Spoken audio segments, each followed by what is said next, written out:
There you go, feeder, just the way I'm feeling. XFM 104.9. I'm Ricky Gervais, Steve Merchant, Karl Pilkington. We've got a great show lined up this week, haven't we? Go on, what have you got planned?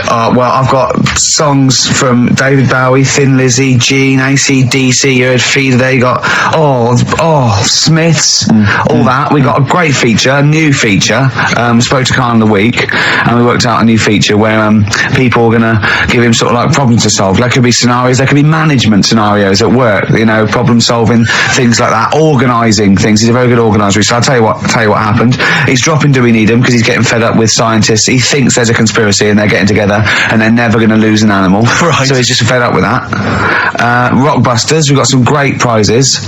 Well, have you seen them yet? No. Be careful. They're not going to be great. I just peeked in, and all I'm going to say to you is Fools and Horses Christmas special. Not the little one with the little car. With the little car, yeah. Brilliant. That is excellent. Karl, what have you got to say for yourself? Hold on, it was a rollover, wasn't it? Because you really mucked up Rockbusters last time. What was he doing? It's saying FP for the whole thing. No, FD you were saying, and it was Frida Payne. Have you written the clues down this week? Because that seems like an obvious way to improve this. Yeah, I'll write the clues A week before he can remember what the answer was. Yeah, yeah. Yeah, but, you know, you learn by your mistakes and that. You don't. Well... So yeah. I'll give you a little taster. But we were having a pizza in a pizza establishment. When was it? Wednesday or Thursday? Yeah. And he was going, I'm a good organiser, I'm a good problem solver. Give me any scenario, right? Obviously he didn't say scenario. And I went, okay then, so you're the manager of this place, and there's a couple there, elderly couple, they're about 60. They've had a lovely meal. He went, yeah, right. I went, but the gentleman, he's got a little bit of a heart condition. He takes a pill after his meal, as he should after meals. He's only taken Viagra. Oh. And now he's stuck in. Wedged in. It's gone, and it's stopping him getting out from the table. Yeah. So what would you do? He went, what? He's stuck in because of his dick? I went, yeah. He went, right. He said, I'd use the situation, I'd make cash. I said, you're not going anywhere, do you want a pudding? Entrepreneurial. Yeah. I like it, Karl. And he went, so that's that sorted, I've got the job on that. Next, I went, okay. You won't believe it. Next day, there's a little problem in the toilets. Two gay men were having sex and they got stuck in each other. Yeah. He went, right. I'd say, is it the same fella as yesterday with the Viagra? If so, why was he let in again? He was on the door. Yeah. I went, it's not. It's too. He goes, right. Does his wife know he's cheating on him? Yeah. He went, right, I'd go down. I'd go, and then he went, I'd say this isn't a restaurant problem, call an ambulance. Strictly speaking, not a restaurant problem, no. But am I right? Huh? Am I right? Well, I don't know. Would you give me the job if say, like, you were the boss of that restaurant? And you... do you know what I like about this? At no point did he say, Gervais, why are you being so mental? Yeah. Why would someone get stuck because they took Viagra by mistake, and two people get stuck in each other? But you've heard the stories from his past. That is a perfectly legitimate situation to find yourself in. You grew up in his part of What would you do if there was two fellas with big heads and webbed feet, and they had a horse in a... Well, what I'd do is... What would you do? What did you do when you first saw them? What, saw the lads with the big heads? And yeah. We should very quickly remind people, if they didn't listen to that particular show, they had webbed hands. Yeah. Did they, or webbed feet? Well, they had webbed hands, right, and big heads. Enormous heads. But it wasn't related. But they weren't related. I know they were completely no. But I'm saying that the webbed hands isn't due to the fact they've got a big head. No, sure. It's two different things. We're just unlucky. Yeah. No, hold on. If they weren't related and they both had webbed hands and big heads, I'm saying there was a condition that was related that had those two. I don't think there was. So what do you think the chances of that are? They're not related, and he goes, oh, you got a big head and webbed hands as well. Yeah, just a coincidence, isn't it?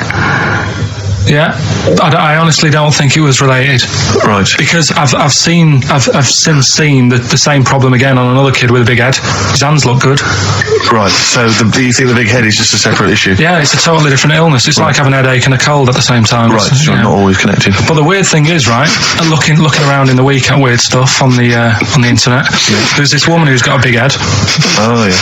And she was fed up with it because when she was walking down the street, it was so big she couldn't hold it up. Right. She couldn't hold it up. Oh God. Okay, shut up. So when she was walking, her eyes were hurting because she had to sort of look up all the time because her head was that heavy. Her chin was sort of balanced on her chest. Right. And she'd have to peek up, yeah. So she goes to the doctors, and this was after years and years, and said, I thought I could put up with it, but I can't. How big was her head? It was big. I don't know if it was like big, because there wasn't a picture. I don't know if it was just big or a lot of bone, so it was heavy. Right, like the Elephant Man, just outcrops. Right. So the doctor said, we can sort that out, but we'll have to take your head off. Right. Okay. Listen to this. Listen, keep going. Because what you don't seem to understand is I have the same reaction to you when I see it. Yeah. What? Right? You're quizzical yourself. So I looked at it. They took her head off, chipped away a bit of the bone, made her head lighter, put it back on.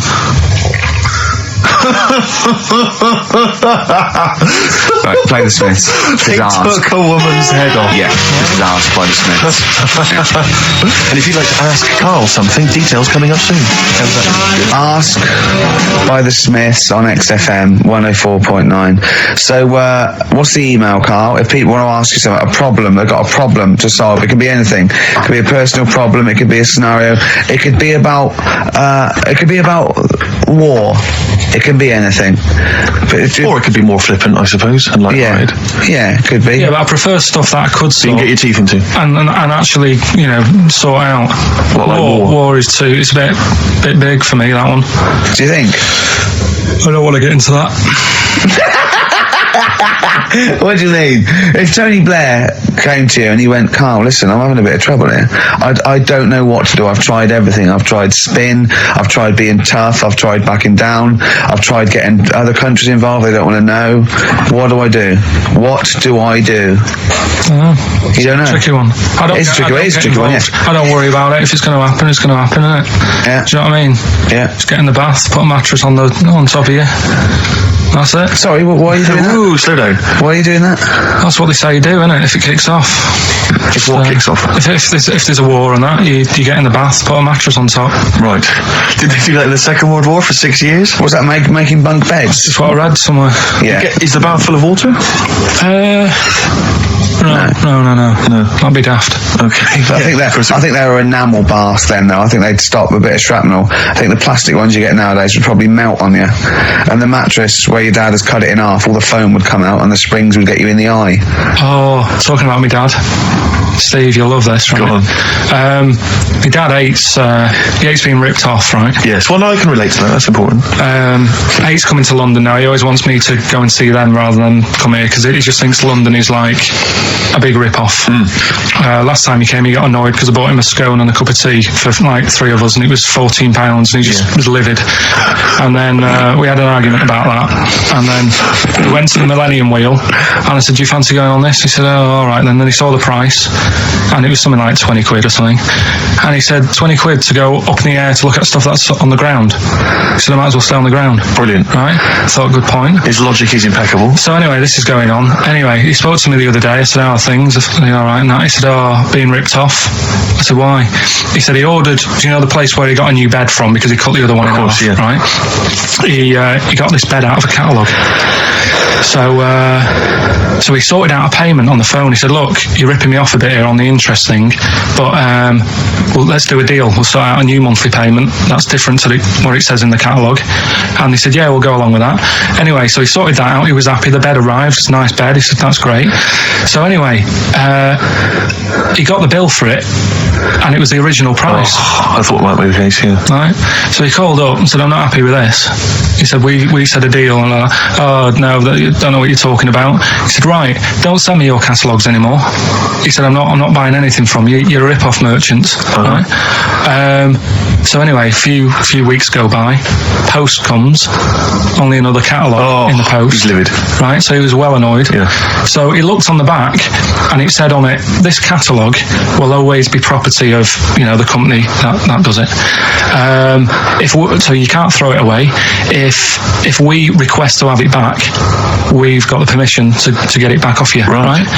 So he thought, right, well, they're out of order. I told them not to send me one, and they have done, and they're saying I can't chuck it away. So he called them up and said, all right, Mr. Pilkington here, bought a bed off you, you conned me and that. Well, forget that. We've dealt with that. You've sent me a catalogue, I told you not to. It says on the back back here that this will always be yours. Yeah. So in a way, you're using my house as a warehouse. I'll be charging you 26 pence or something a day. Brilliant. He said you already owe me £6.28, something like that. Genius. And yeah, sorted it out. So again, you know, it's so hang on, but are they going along with this? I don't know what happened. He said they sounded annoyed and said they'd get back to him, and they haven't. But he said I'm not bothered. They can take as long as they want because the money just keeps going up. Yeah. So, what sort of profit has he made so far? Well, when I spoke to him in the week, it was like £6 odd. Yeah. I think that was on Tuesday. So he's just leaving it. It's like an investment. Yeah. It's like an antique. It's just going up every day. So well, keep us posted on that. That's dynamite. One day we need to speak to your father. Yeah, I think so. So many questions need to be asked of him. But I might sit and give you a letter to take home. Yeah. Dear Mr. Pilkington, your son Karl. New single from Nick Cave. I think you'll enjoy it. Yeah. That's the forthcoming single from Nick Cave from his album Nocturama. That's called Bring It On. That's great. I must admit, I was a latecomer to Nick Cave. He's extraordinary, yeah. I mean, years into his solo stuff before, I decided that he was brilliant. Yeah, fantastic. He's fantastic. I had some exciting news this week, Karl. You'll be pleased to find out. I'm worried that you might get a little bit jealous because it's obviously going to impact on your world quite strongly. Because I know you think you like things to be quite samey. You like the status quo to be maintained. You like the fact that in the past, we've had some crosswords. Because I remember, what did you think of me when I first walked in? When I first came in on the first day of XFM? I don't know why you're making a big deal. Do you want to bring it? I'm just being honest, though. I'm just being honest about a lot of people who see you for the first time. So I go, well, he's a bit weird.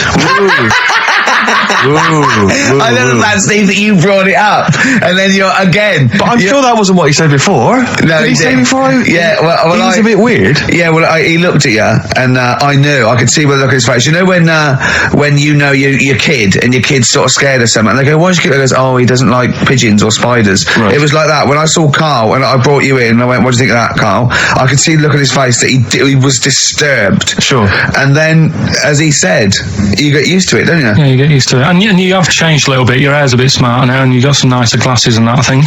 Or I might have just got used to it. Whoa, don't bring it up, Steve. Don't look at me like that. So you say that you think some other people in the office thought the same? Do you know that for sure? Karl. Did you discuss it? Karl. Yeah, I think they do, yeah. Okay, leave it there then. Well, not just in the office. As you walk through the building. It's worse than you ever thought. Well, no, it's not worse than I ever thought, because as you well know, Ricky Gervais, what did I do on Thursday morning? Oh, is this the thing? For those that perhaps are not of the female persuasion listening, there's a magazine. Apparently, it sells quite well. It's one of the sort of female, kind of issues magazines. I think it's called Company Magazine. It's like your sort of, I guess it's a bit like your Moore or your Vanity Fair or whatever. Anyway, they run every year the 50 most eligible bachelors in Great Britain section. Ding dong, hello. Who's in there this year? In the 50, in the top 50 of the entire country. And then they vote, and they put them in order and see who's the most eligible bachelor. But that's 50 people, right? It always annoys me slightly because bachelor, it kind of seems like a more sophisticated word for loser. Yeah, no. Which always sort of unnerves me. And also, they try and do a different 50 every year, so they're getting pretty desperate to get different ones. No. Because also a lot of people who are sort of like successful, are married, so there's very little. No. There's a huge. I don't know if this is international. It could even be international. I'm not sure actually. So I could be up there with the likes of Justin Timberlake, etc. So Fred Durst, that sort of person. So anyway, this is what's exciting, right? Although I'm slightly frustrated because they were telling me that last year, all right, because what happens is the readers of the magazine, they vote for who they think is number one most eligible bachelor, right? Last year, the prize was a 2-week trip in the Bahamas. Okay, this year I'm rather annoyed because all I'm going to win is a moped. That's the prize this year. That's the prize this year, a moped. Whoa, backtrack. What? Sorry, last year was a 2-week trip to Bahamas, and this year just a moped. All I'm going to get is a moped. All you're going to win is a moped. Yeah, you got no chance. You've got no chance. Who else is in it? Well, I mean, I don't know lots of people you'd never heard of. I know Duncan from Blue. Ding. So you're second to him at least already. I imagine you're going to come behind the other 49. Because there'll be people voting for me. They get to vote for me. Yeah, Steve. They'll see my photo and then they can vote for me. Yeah, according to Heat, I was 22nd most sexy man in the world. I better take that helmet back. I would. AC/DC. Monty. You shook me all night long on XFM 104.9. Well, this show is a rocking. It is. With Gervais, Steve Merchant, Karl Pilkington. I came up with a new strand for Karl as well. He's always got, we've done, I don't think there's a week gone where we haven't mentioned an hairy kid. A hairy child, you're right. And somewhat related to a monkey and that. And I thought you could do a regular thing where he's got to come up with a story about an ape or a monkey, and it's called Chimpanzee That. Of course. I have got one, but I can't remember it at the moment, so I'll just have to It'll think come to you about whenever that. you've joined the show. Well, listen, while you're thinking like that, while you're stewing on that, here's a problem that someone's emailed in. We're taking emails today. If you've got a problem, a concern, or, just a general query that you think Karl could answer for you. It could be about anything. It could be about some of the big kind of philosophical questions. It could be something to do with war or famine, anything like that. Or it could just be a personal dilemma, something that's happening locally. And this seems one that I think you and your father have probably come across this sort of dilemma in the past. And I'd be interested to know what your take is on it. Let me see, this is from Lee Matthews by the look of it. He says, he lives in a suburban area where the local teenagers also live on the same road, and they're running riot. They're smashing wing mirrors off the cars, they're crashing into parked cars on their skateboards, and they're just generally making mayhem, night and day. What can he do to stop this going on? The parents of the kids don't seem to give a damn. Anyone who complains to them, they just say, "Oh, piss off." The police are useless because they never catch them in the actual act of violence, which is what they got to do to apparently convict them. So they don't know who to turn to, really. It's rather like when a little old lady went and got the A-team, and he was dressed as an elderly Chinaman. Exactly. She knew who he was. Colonel Decker didn't have a clue. You see, it's weird because now it has got out of hand. Do you know what I mean? Like years ago when I was growing up on the estate, you had problems, but not like you have now. Do you know what I mean? Summers were nice as well, weren't they? Well, it did seem that way, didn't it? Yeah. Right, and police are getting shorter and younger. But you yourself kind of admitted in the past that you were something of a tearaway. You didn't do anything like these kids here. The thing is, I was scared that if I got caught doing it, my dad would go mad. Yes. And I remember smashing a car window by accident and legging it in the lounge and sort of pretending to go asleep on the settee. Right? Genius. And I heard a knock at the door. Chloroformed himself just to be unconscious when his dad came home. And there was a knock on the door, and I thought, oh God, this is a fella who saw me. I was chucking a stone in the air, seeing how I could throw it. Did it keep landing on your head? That would explain a lot. And it came down. Chucking a stone in the air, love it. See how far I could throw it. Brilliant. So, I wasn't bothering anyone. Did you invent that game? Right, Did you get the stone for your birthday? Go and play with your stone. He gave one to Suzanne. Karl, go and play with your stone. No, the thing is, right, and it came down at a funny angle, and of course it did. It ate the back of this car, and the back window is the most expensive because it has that heating thing in it, in case you got a frosty window. Yeah. So I thought, oh God. So I legged it in, got on the settee, went to sleep, knocked at the door. Genius. It's a brilliant plan. It's a brilliant plan. I couldn't be guilty. I'm asleep. So I love the idea. So the thing is, our lounge used to sort of, you could see in from the door, right? So this family who saw me do it, saw me asleep on the settee, and my mum said, go and get the door. And I sort of went, oh, as if I'd been asleep. I went to the door, like, rubbing my eyes, and the fella said, what did you run off for? I saw you. I was like, oh no. And I didn't see my dad. I went out. It was when he was working sort of evenings, so I went out so I didn't have to see my dad. And then the next day I came home from school, and my dad said, 45 quid. Ooh. That's all he said. That's all he looked at me. And then you fell asleep when he went, wake up. You know what I said? No, 45 quid. Now the thing Karl, is, he didn't have to do £45, Karl. Now I know you were saving up for a brick, but you can't have it. Yeah.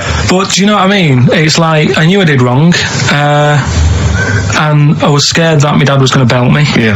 So I was like, I'll be more careful next time. But that was clearly good parenting on the part of your father, because these young tykes, clearly they don't have the what do you do? The father support. I don't know if you were living in that street, very quickly, what would you do? What would your approach be? If you were living in his street? What if they'd come home, right, and they just vandalised all your pebbles, right, that you've been saving over the years, and just threw your gravel away? What would you do if they just... I'd probably clout one of them. So you'd use violence? I think it's the only way sometimes. Sometimes the only way. And I don't mean, really bad, but I'd show them that I'm not putting up with this. Right. And then the problem is you've got their family coming round and they're probably quite... Go to sleep. If you hit a kid and the dad comes down, just go to sleep. Yeah. Just equally, if you're doing a bigger crime, a bank job or a murder... Remember to take the stocking off your head, because they wake you up and go, why have you got a stocking on your head? Just go, I had a weird dream. It won't work. It's like with our kid, right? He was... I told Ricky about this the other day in the pub, but... Is this your brother? He never, Because he was a terror, wasn't he? Well, yeah, a little bit, but he did drive a tank down the high street once, didn't he? Yeah, that's when he was in the army. Yeah. But another story. But this time, I remember my mum and dad were going out for the evening, and I must have been about 5, so Mark was like probably 18, so like 16, 17, 18. So my mum and dad go out, and our Mark says to me, right, here's a deal, do your little deal. I'm going to have a load of women round. Right, deal is I'll let you have your tractor in the house. Wow, he had a tank, you had a tractor. but his brother didn't have the rocks that Karl had. No. So he needed the tractor to put his toys on. What kind on. of a man was he? He brought a bunch of women round. So there was loads of... But when you're a kid, you don't think, I know what they're up to. You're not bothered, are you? Do you know what I mean? As long as I've got my tractor, I'm happy. Yeah. So I was... He hasn't changed a bit. But how many women did he have? Was it just him and a bunch of women? Yeah. Was it like, what's his name? Look like Nedwell from Confessions. Yeah. Confessions of an older brother. Just came around and He liked his women. Seriously, right? My mum and dad had to move because they got sick of women coming round saying, I've got a kid and it's your Mark's. They had to move because it got that in Bath. Did you hear, when you were playing on your tractor and there was women running back and forth in underwear, did you ever hear this noise? Did you ever hear that? Or kind of wow, and just see your brother's arse disappearing down the thing being chased by a butcher. Did you ever? It's not important, is it? Is that what it's going to be like, do you think, when I'm voted number 1 most eligible bachelor in Great Britain? Yeah, and you're coming on your moped. Am I going to get a tractor? Cheering brakes, painkiller. Open brackets, summer rain, close brackets. On XFM 104.9, Ricky Gervais, Steve Merchant, Karl Pilkington. Rockbusters? Is it that time? It is indeed. Last week, of course, it was a disaster. Yep, every Saturday at 16 minutes to 2, we do Rockbusters. I have to say that I've not really gone through them, but the prizes look exactly the same as they were last week. Yeah. There's that T-shirt. So it's a rollover, but you haven't added to it. Have you not? The point of a rollover is you've got to add to it. That's the excitement. Yeah, there's a couple of albums that. Okay, well, it's also the Fools and Horses video with the free. I'm bloody jealous of that. Oh my god, little yellow thing. It's a little. There's a little kind of model 3-wheeled van. Rodney, you plonker. Oh dear. What's that? This is what looks to be some kind of best of the stereo MCs. Don't call me a plonker, you plonker. The David Attenborough DVD collection. Oh, shit himself again. Oh yeah, the big prize that we tried to give away.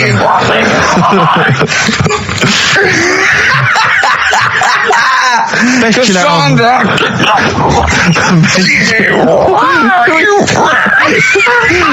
Who is that supposed to be an impression of? Which member of the cast is that?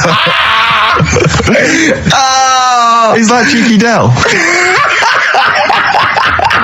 I don't know. Best chill out album ever, the best guitar volume 2, and of course for all our fans, Doctor Who, The Aztecs. That's on DVD, and that's one of the William Hartnell Doctor Who. All right, that's the worst impression I've ever heard. That's brilliant.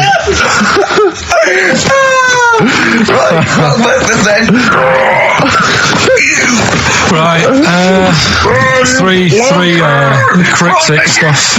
Oh, come on. Right, Rodney, I can't do it. Come on. Right, three cryptic clues. Some of which may be wrong. Yeah, and don't take the letters literally. Yeah. Right, go on. And some initials, and it makes up a band. So here we go then. There's 3 of them. You email in ricky.gervais@xfm.co.uk. Yeah. Right, here we go then. Sure. Number 1. The weather stinks, doesn't it? The weather stinks, doesn't it? Yeah. That's R. That's all right. The weather stinks, doesn't it? Yeah. Second one. Look, Gran, just get on the boat and help us out. All right, give us that again. Look, Gran, just get on the boat and help us out. Look, Gran, just get on the boat and help us out. What's the initial? R again. R again, interesting. Yeah. And then the third one, if you're going to do that with your drink, I'd let it settle for a bit before you open it. CK. CK. All right. Once more? So quickly, all the way through then. Number one, the weather stinks, doesn't it? That's R. Look, Gran, just get on the boat and help us out, will you? That's R as well. And then the last one, if you're going to do that to your drink, I'd let it settle for a bit before you open it. CK. ricky.gervais@xfm.co.uk. Brilliant. Fantastic. Right, we'll have a bit of vinyl. Let's have a classic from the Merchant collection. That's going to be the new single. Sing for the moment. I like that. On XFM 104.9. Ricky Gervais, Steve Merchant, Karl Pilkington. All right, Karl? All right. What's the matter? Just, you know what's the matter? What? Should I explain? If you want. I'm sort of an independent adjudicator, and I couldn't help but notice that you both went out to make the teas, but only one of you came back with a wig made out of that poppy stuff that you pack. Bubble wrap. Yeah. And he didn't want me to do it with sellotape, so I kind of did it with elastic bands that I found. Apparently it hurt his ear, it's cut into his head, and look at him, he's annoyed. I don't know. There's not many times I've ever done any form of work really where halfway through it, let's say a 2-hour live radio show, one of the people has said to the other, can I make out of this big cardboard box a bishop's hat for you? Well, I did that, and start fashioning that. And the sellotape hurt his eyebrows. So when we went to the kitchen, I kind of did it with elastic bands, and that was cutting into his ear or something. I don't know, making excuses. Carl, you are here for Ricky Gervais's amusement. I think if you check the small print of your contract. Have you got anything interesting about a monkey or an ape, so we can do chimpanzee that? I know something that a lot of other people will know, but I'll. Well, let's do it then. What's it called again? Well, should we do a jingle? Well, do a little jingle for us then. Oh, chimpanzee that! Brilliant. That's great. Right. So I look forward to that every week. Yeah. And what's your interesting chimp fact? Right, it's about this monkey ages ago. Of course. Don't know where it happened. 17th century? I think it was a chimp. Right. Got caught having a fag. You know it? What do you mean, do I know it? Oh, narrow it down. Loads of chimps are caught with woodbines. Right. Got caught having a fag. So it was sent to court. And was it underage? It was. And it got someone to go into the newsagent for him. Did he get a bigger gorilla to go into the newsagent to get 20 Rothmans? It ended up doing time. Because it was. Go back a minute. Wait a minute. Whoa. No, I don't know that's as much as I know. So there's no point questioning. That is as much as you know, isn't it? Quite literally. Sorry, but why did he go to prison? It's against the law to have a monkey having a fag. In a built-up area.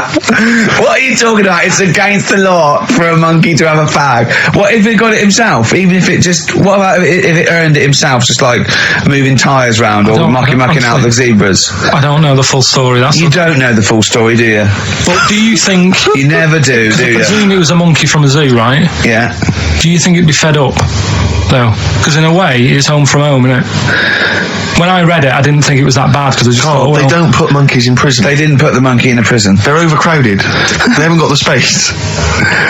Well, I'll find it and give you the where I got it from. And Chopper Harris was furious because the monkey got the top bunk. Yeah. Can I just? Okay then. Oh, chimpanzee that. Another one next week. I don't think so. Rockbusters, right? Can I just recap? Yeah, because actually, I have to say you've really stumped people this week. Yeah. Well, either that or they just can't be bothered anymore. Well, they're wrong again. No, right. I think the prizes are so pitiful they can't be arsed. Let me just explain it again, just in case they don't understand it. It's a cryptic clue, right? And it makes up a band, and the initial that I give you is the initial that the band or the artist starts off with. So last week, I can't remember, but we did AK, an exploding pet, atomic kitten. That explains it. So very quickly, number one. No, last week Right. We did FP, that you gave out the clue, FD, Frida Payne. Yeah, it was an hour. So the They're first all right one, this week, though, are they? yeah, the weather stinks, doesn't it? That's a cryptic clue, and the letter is R. Number 2. That's the rainy smell, boys. Right. Look, Gran, just get on the boat and help us out, will you? That's R as well. And the last one, if you're That's rigging nanny. if you're going to do that to your drink, I'd let it settle for a bit before you open it. That's CK. Right. Ricky.Gervais at xfm.co.uk. Plus, keep your problems and queries coming in for Carl. We've got another one as well, which I'd like to give you after the next track, Carl, if I may. All right? All right. You've got a problem, haven't you? What with? Oh, yeah. Listen to this, Carl. Listen Let's to this, play a dude. record. Let's come back with this. It's an amazing problem. Wow. You're getting celebrities asking me questions now, Carl. That's David Bowie. Is there life on Mars? Do you reckon? I reckon there's more going on than just us messing about. I reckon. I hope so. I think. Tell Steve your problem that you aired to me. Well, do you know how, like, I'm always thinking about stuff when I'm washing up? I'm just going to look at Steve for the reaction when this question comes out. Okay. There's been a few things I've been thinking about. Do you know, like, how I tried to confuse a computer by putting in Y in the search engine? Yeah. So, along the lines of that, I was thinking in the week, if you put a chameleon on a mirror, what would happen? Right. And also, this is a bit of a bigger issue. We're always making more and more stuff, right, in the world. You know, big buildings, big planes, big boats and that. Will we ever get to a point where all this is too heavy for the world to handle? Right, what error has he made there, Steve? What physical, scientific error has he made there with that question? I can't begin to explain it. Carl, we're not getting the rocks from other planets. It's already here. It's like having a big pile of books in a room and then moving them over to the other side of the room and build a thing going, oh, can the room take it? I'm building a lot of things out of these books. What about plastic? Where's that come from? Other chemicals that existed on the planet. Yeah. Did you see the point? Hang on a minute, though. What about a little tree? You plant that as an acorn, it grows, Rick. That's bigger. That's more stuff. Yeah. Don't listen to him, Carl. He's patronising What about you. acorns and that, though? Right, they grow from minerals and proteins already in our atmosphere or in our the mass of Earth. What about a cat, Carl? Right, you get it. It's a very tiny kitten, but it grows up and it's bigger. Carl, he's doing it on purpose. Elephants. They're very small to begin with, but they get bigger and bigger and bigger until they get heavier and heavier. Mind you, dinosaurs have gone. You know, but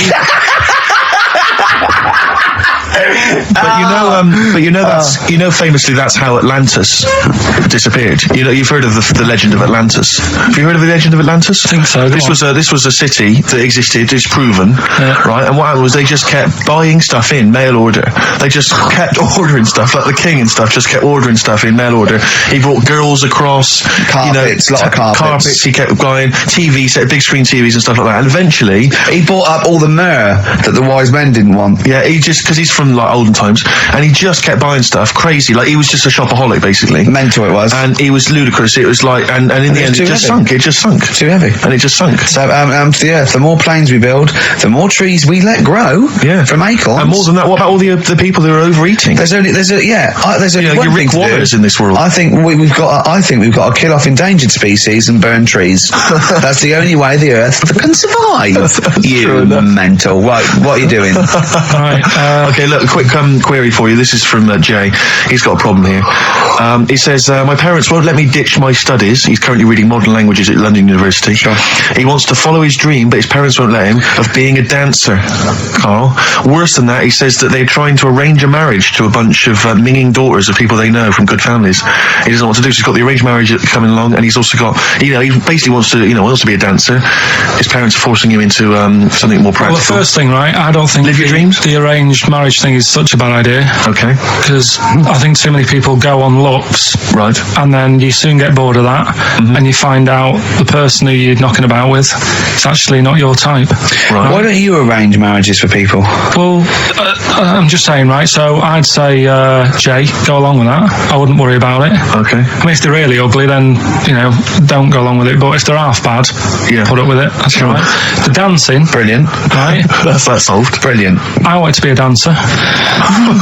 After I did the boxing, right, I joined a dancing thing just near Man United's ground, right, called Twiggy's.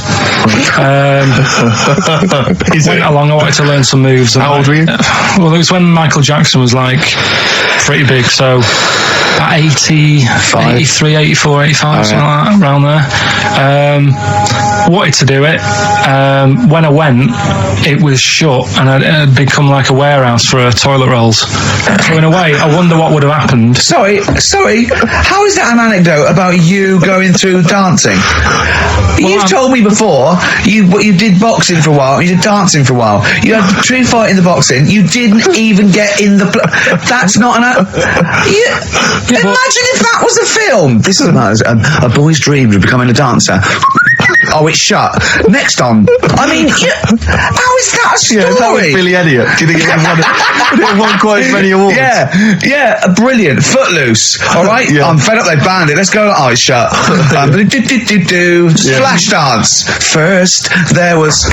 It's a warehouse. Never mind. I'm just saying, you know, you'll find something else. I think I got a go-kart after that. I bought a motorised go-kart and kept myself busy with that.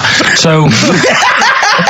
There's always other Just things. think, Alan Bennett has to sit down and really sweat over his stories. Yeah. He just opens his mouth. You are a living Alan Bennett character. So that's solved. Well, Jay, don't worry about that. There's no emotional problems I can foresee if you follow that advice. So the advice there is do an arranged marriage. If she's not ugly. minging, she's not completely minging. Yeah. And don't worry about dancing. Get a go-kart. Cheers. Great. Keep your problems coming in. Truth Rest Your Head by Gene on XFM 104.9. Ricky Gervais, Steve Merchant, Karl Pilkington. While I was with Karl in that restaurant, while I was giving him the problems, the old fella with Viagra and the two fellas making love in the cubicle, we came up with a new idea because he's dumping. Do we need him? As I say, he thinks the scientists have got together. They're never going to wipe out a limpet or a slug. They think they're good, but they're not that good. This is people that are lauded as great minds, and Karl has brought them down. He's taken issue with them. Like what? He went, right, great thinkers, and I went, okay, then Sir Isaac Newton, the father of modern physics, he went, is he the fellow with the apple? I went, yeah. He went, there again, see? Why do I need to know that the Earth sucks us towards it, gravity? He said, if I was floating around, it would be a problem. I'd ask his opinion. I went, what about Einstein? He went, again, I've never needed, and this is what he said, I've never needed MC squared in my life. The fella who invented the video, I watch one a day. You know what I mean, though? Give credit where credit's due. Right. And I think that a lot of this stuff that was invented, like when we were talking about inventions, you know, I started to look in books and that, finding stuff out. And there was some fella who got a mention on an invention site just because he came up with the fishbowl. And it's like, is it that hard? Yeah. Do you know what I mean? It's clearly a bowl. Sorry, you're not putting him in the same category as Newton and Einstein, are you? He was on the same list. Einstein was on there. It was saying about him doing that, and Newton with the apple, and who else was in there? Da Vinci, whatever. He was on there. Leonardo da Vinci. Yeah. Is he the one who did Mona Lisa as well? Yeah. He said it took him 12 years to paint the lips. I don't think that's that good. It takes that long. I saw, you know, when you think, I saw Tony Hart do like an Aborigine man with an elephant in the background in about 3 minutes. Aborigine. An Aborigine? Yeah. Really? And an elephant? So what about some of the big names? Well, Just go on. what's your first reaction when I say some big names from history? Go on. Gandhi. Again, what did he do? Good point. Right. Good point. Okay. Good point. But all right. Do you understand what he represents? Well, go on, tell me, and then I'll tell you if he deserves to. But be mentioned. his whole kind of attitude towards peaceful protest, it's quite a sort of modern idea, very much the forefather of, the 60s movement, where people would sort of sit in, and protest, Steve. Right, look at the glazed look on his face. Did I lose him on Gandhi? Yeah. So just Pick someone else. Do someone else. Pick someone else. Okay. all right. Someone you know about this, obviously. Let's think. A great thinker. Isambard Kingdom Brunel. Right. Yeah, he's all right. Brilliant. Thanks. What about? Oh, Jesus Christ. Well, I'm thinking more your modern day, like your Richard Bransons and that. Who, to be fair, I wouldn't put Branson up there with Gandhi, Christ, Newton, Einstein. But why? Stephen Hawking. Because he's mainly known for having a beard and a funny jumper. So you have to start including Noel Edmonds. That's Noel Edmonds. Yeah, you're getting confused there. But Branson's a businessman. He's not one of the great sort of scientific minds. I think or philosophical in time. Whereas Clive Sinclair, in his little car on his way to work, brilliant. No, but in time, there's certain things like the apple falling off a tree. Right. Whoever was sat there would have gone, that's a bit odd. Do you know what I mean? It's just that they were there first. But to be fair, Christ instigated 2,000 years of religion based on his teachings. Richard Branson, to be fair, he did launch Mike Oldfield's Tubular Bells. Yeah, they're not quite comparable. It depends what you get impressed by, doesn't it? Suzanne's always saying... Maybe Newton was there. He was coming up with a brilliant theory. Amazing. He was probably inventing the helicopter, right? The apple hit him in the head and he went, the earth's sucking me. The earth's sucking me. You know what I mean? Could have happened. But so, my girlfriend's always saying, what impresses you? Yeah. Because she was saying the other day, do you want to go to Egypt? I said, no, not really. No. She goes, well, don't you want to see the pyramids? Not interested. It's like, I've seen them on the telly. Sure. Are they going to be that much more amazing when you see them in real life? Good point. How did you ever move out of your street in Manchester? But hang on, no, sorry, I'm interested to know because this is something that he came up with, and this is someone that loves him and that he respects. So I'm interested to see what was your answer to what impresses you. I don't think I did answer it. I just said, the odd thing. You just said I'm asleep. Little things like I ran home the other night and said, I've just learned something today. She goes, go on. And do you know Lego bricks? Oh yeah. The name came about because some kid's mum, the kid was messing with the bricks and she said, let go of them and come and have your dinner. Play record. It's got to be rubbish. It's got to be rubbish. It's always rubbish, isn't it? They're Scandinavian for a start. Let go. Boys are back in town. Thin Lizzy, what a classic. Beautiful. Carl, should that be our anthem, me, you and Steve, eh? Yeah? Can I just get a couple of bits of admin out of the way? Go on. We've had an email from Peter Goff. He has said, where is Richard Anderson? Where is He Dickers? only tunes in to listen to him. Where's Dickley? Where's little Dicky Docker? Little Dickie Anders has not emailed in. If you don't listen normally, Anders is our biggest fan. He loves us. I just absolutely but he's think the normally world got of... a little bit of constructive criticism, which we always appreciate. Yeah, we're open to that. Sure. Exactly. Sure.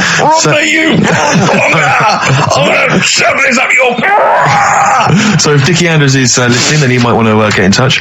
Also, dear Ricky, I've developed a bit of a fetish for the way you say winners in your hit sitcom The Office. I'm going to get my fiance to say it, but he hasn't quite mastered it yet. Anyway, we're getting married in Las Vegas in a couple of weeks' time. Could you please say winners on air as a sort of wedding present? It's becoming one of the most popular requests at weddings now, me saying winners.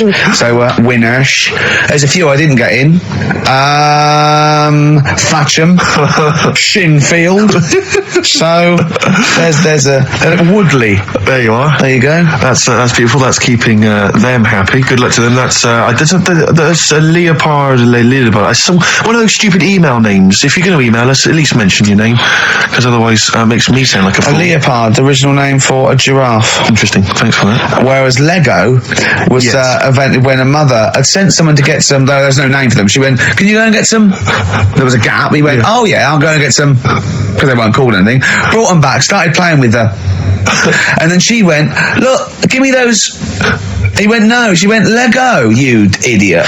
Yeah, the actual explanation, various people have emailed us in or phoned in now. The company was set up in 1934. It's a Danish company, obviously. Yeah. Lego comes from the Danish words leg got, which means play well, and it was later discovered that it was also a Latin phrase that meant I study or I put together. That's the actual... where did you get that from? But the thing is, you see, that's where learning's got to be interesting, because if it even started like that, I'd just go, I'm not interested. I'd be looking for...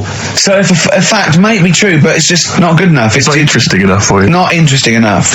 Okay, another quick dilemma for you. So if Newton would have said apples are attracted to our heads, be careful, they attack you, that would have been interesting. Yeah. Total bollocks, but you'd have been interested, therefore, in all modern physics. All right?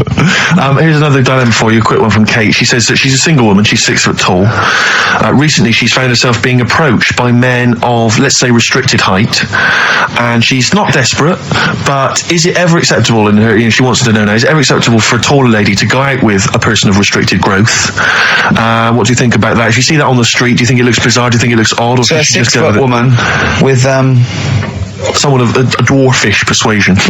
we can't say sort of that or the midget word, but I mean that's a little fella. Yeah. Is that so? There's a noticeable difference in their height. Is that ever a problem? She's 6 foot. He's 3'4". Yeah. If I saw it, I'd just think she's doing it. Okay, let's not do this now. No. Come on, she's doing it what? No, for attention in a way.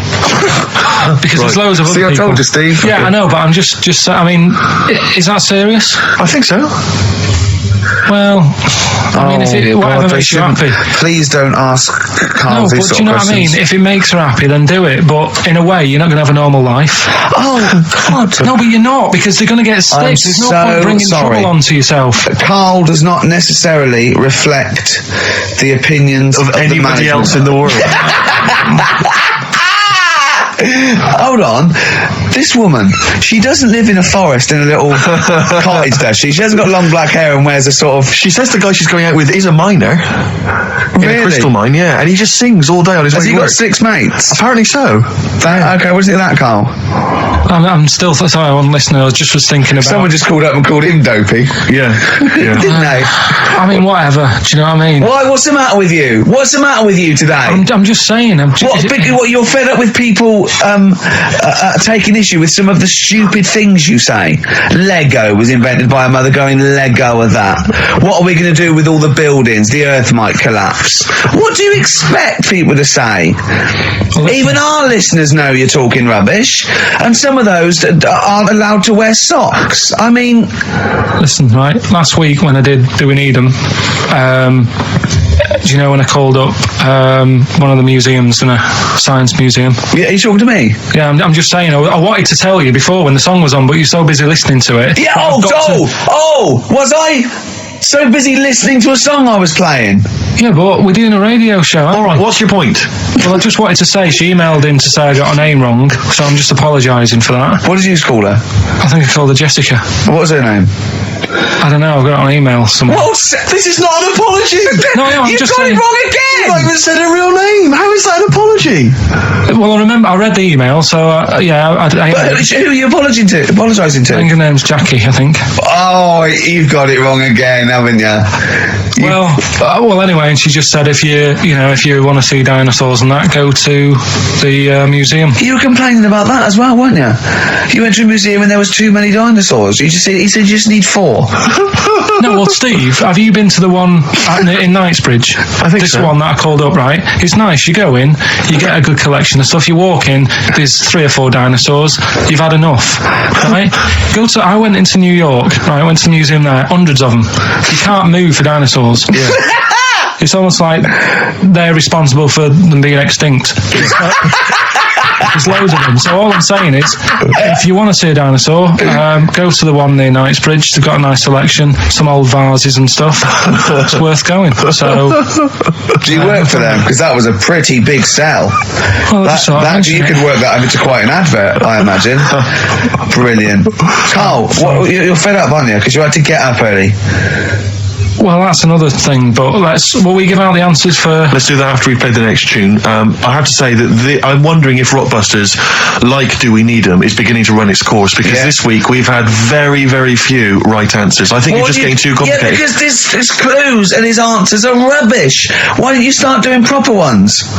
These are good. We started off easy, if you remember. I think some of them are a bit tortuous. They don't work. Some of them don't work. Come up with some stuff then. Let's play a tune. Well, I have. And we'll come back with the Rockbusters answers in a second. You haven't come up with anything. The Gravediggers, 1-800-SUICIDE. It's a good tune, that. I've always enjoyed it. XFM 104.9. Well, that's nearly it from Ricky Gervais. That's me. Steve Merchant. One of the 50 most eligible bachelors in Britain. I hope people as well, if you buy Company Magazine, if there's any ladies listening, every week, of course, I've played you a song for the ladies, and I hope now that you'll be able to return the favour and maybe vote for me. Buy Company Magazine, vote for me, so I become 50, the number one. That shows it wouldn't mean anything then, would it? What do you mean? Well, it wouldn't mean anything then, would it? If they voted you and you got into the top 30, it wouldn't mean anything because you've asked them to do it. What are you talking about? Of course, because it means that they care for me enough, and that they are impressed and charmed by enough that they've actually made that effort. That's beautiful. I think that would ruin it. Well, let's wait and see what the results are. Do you think, I've been getting off that, because we don't want Steve to use as a platform to get in the top 48. He's bound to beat a couple of people. What do you think of him now, Carl? Now you've known him for these many years. What do you think of his looks objectively now that you've known him? Can you remember what you first thought? Like I say, he's changed a bit. He's sorted himself out a bit. Yeah.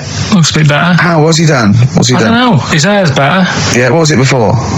It was just a bit nothingy. Do you know what I mean? It was like just like if you just let your hair grow and do its own thing. Yeah. Whereas now it's got a style. Yeah. So it looks good. Glasses, he's changed. His glasses are stylish. Yeah. Just stay sat down.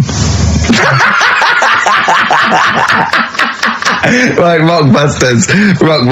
Some people like tall men. Yeah, go on. That's right. First one. The weather stinks, doesn't it? Yeah. That was R, which was rainbow.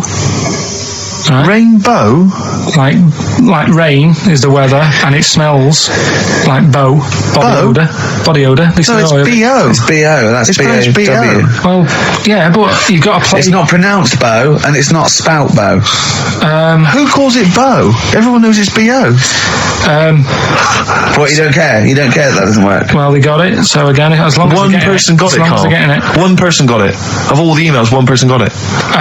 Second one, look, Gran, just get on the boat, will you, and help us out. Go on. That was R. That was a Ronan, right? Ronan, who's Ronan? Ronan. Who's Ronan? Ronan Keating. But he's known as Ronan Keating. No, it's not. No, it's not anymore though. He's gone on his own, hasn't he? He's just known as Ronan. No, he's not. No, he's not. It's Ronan Keating. He's always been known as Ronan Keating. All right. So that doesn't work like that. Go on. Third one. Next.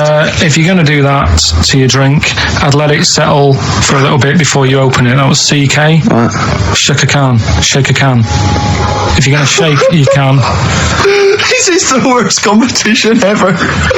So it's Chaka. Have you got? It's Chaka. It's Chaka. It's Chaka Khan.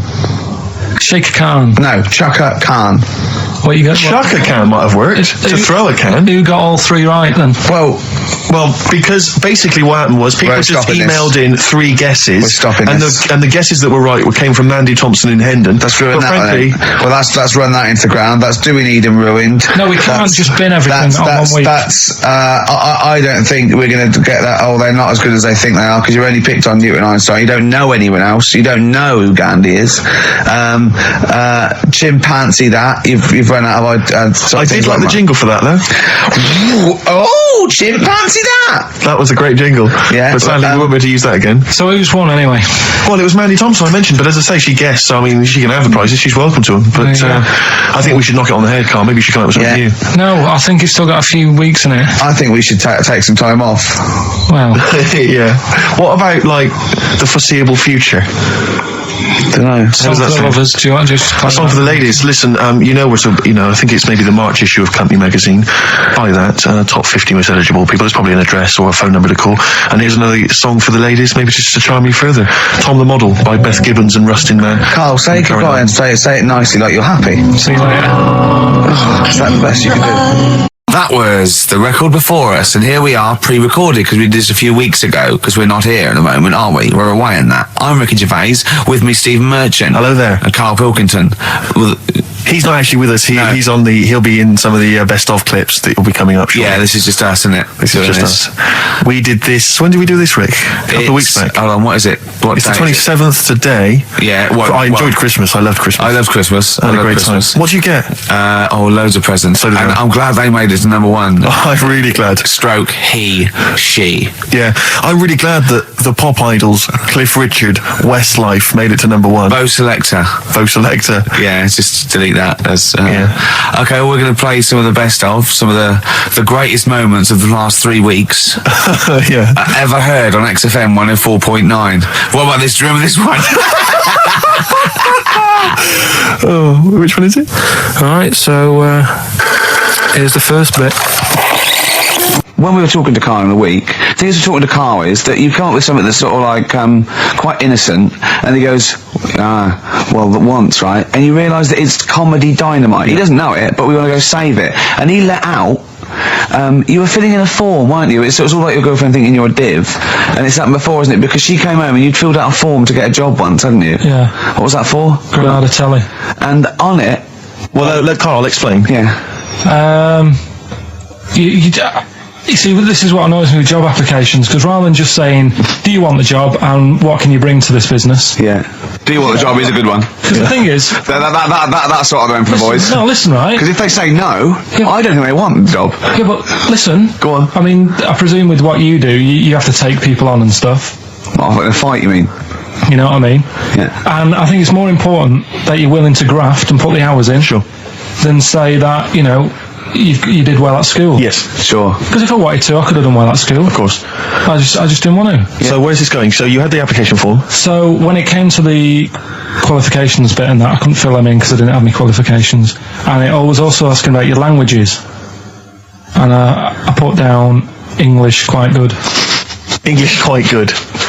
And his girlfriend came over and seen the form that he'd sent off. This was a copy of it. Yeah. And so she went, you know what I mean? So that's what started, the disappointment. So they're going to get that and think that you're not English. I don't think I've got it. It was ages ago. Right. How long ago was it? Oh, well, it was when I was still in Manchester, so 5 years ago. I don't think you've got to know. No, I think you'd... That could be a long list. I mean, there's probably a lot of admin problems in that organisation, but they probably...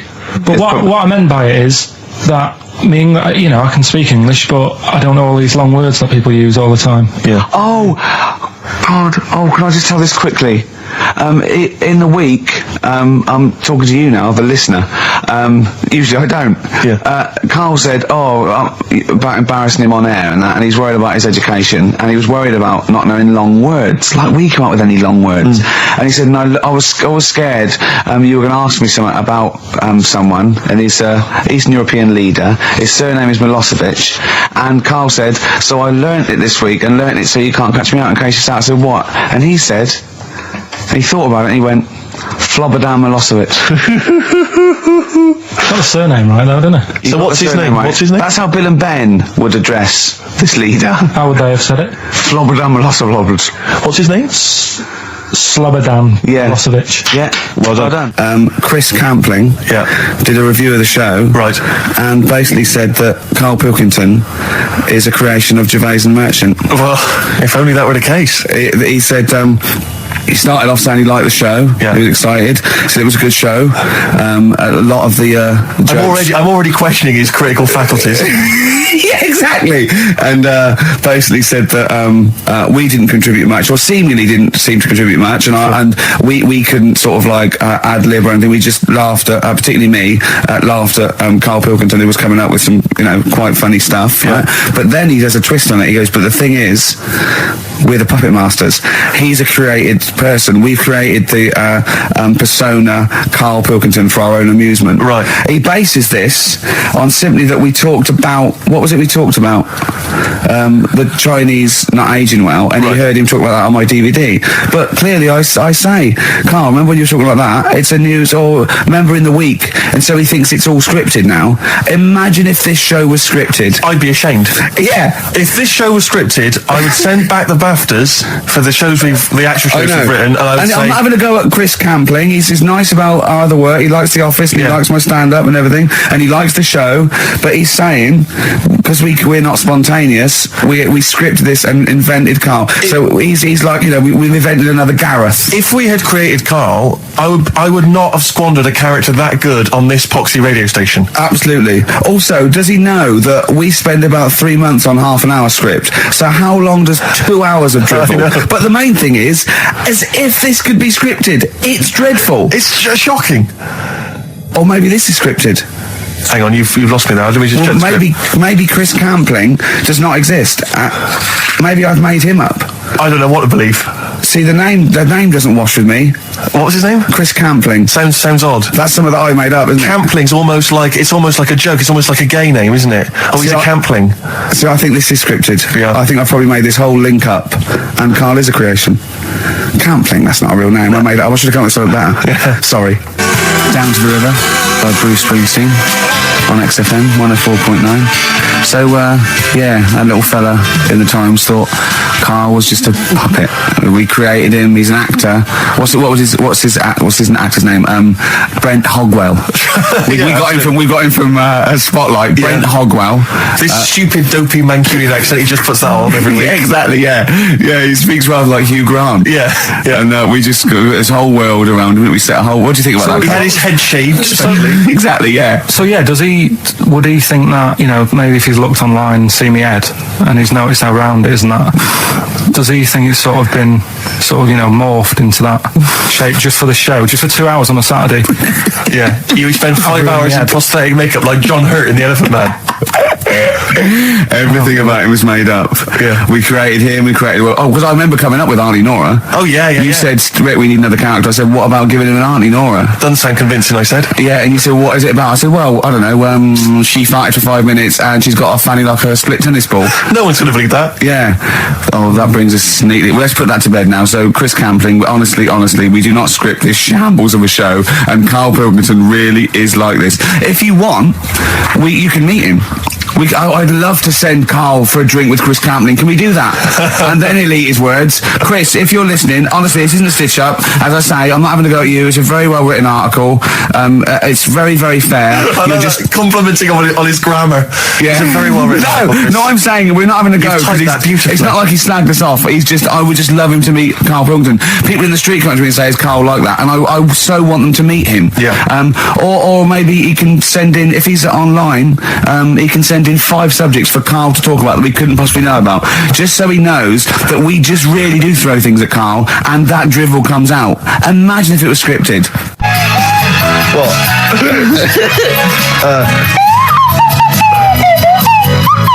Someone's left one of those little things in here. It's brilliant, isn't it? Amazing. What are they called, those things? I'm just there. I was thinking of being in the front row at a Morrissey concert and going, can I just play along? They are brilliant. I don't know what kind of sign that is. I don't know. It's only used for when Kenneth Williams sees someone undressing. Yeah. That's the only time that is used, that noise. That is brilliant. But it's like it was specially created for the Carry On films. Yeah, we need, I don't know what it is, but we need something when I walk in and see someone changing. Well, what about this? There is a light that never goes out by the Smiths. I phoned Karl up in the week, and I said, what are you doing? He went, well, even though it's one of my days off, I'm just doing some research on the web. Found anything that said, I'm doing science. And then he said, you can get wigs for dogs in Tokyo.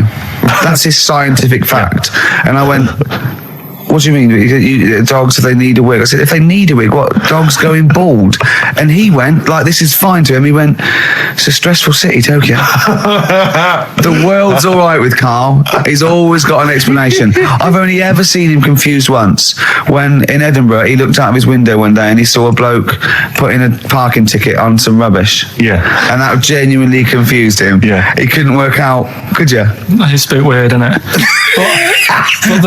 And the woman woman breastfeeding her 8-year-old child, you didn't like, did you? I don't like that. But the what's the name? Animals with wigs. I kind of thought, after I put the phone down to you, I kind of thought about it. I thought, yeah, it's a bit daft, that. Are you sure it's not the ageing pop group? No. The Animals? But when you think, have you ever seen like a bald pet? No. It's weird. What do you mean? Because my mum, we had a cat. We used to get through loads of cats because we lived in a... Oh God! It started early today, innit? What do you mean? It's only 10 past 1. What were you doing? No, Running a restaurant? We lived on...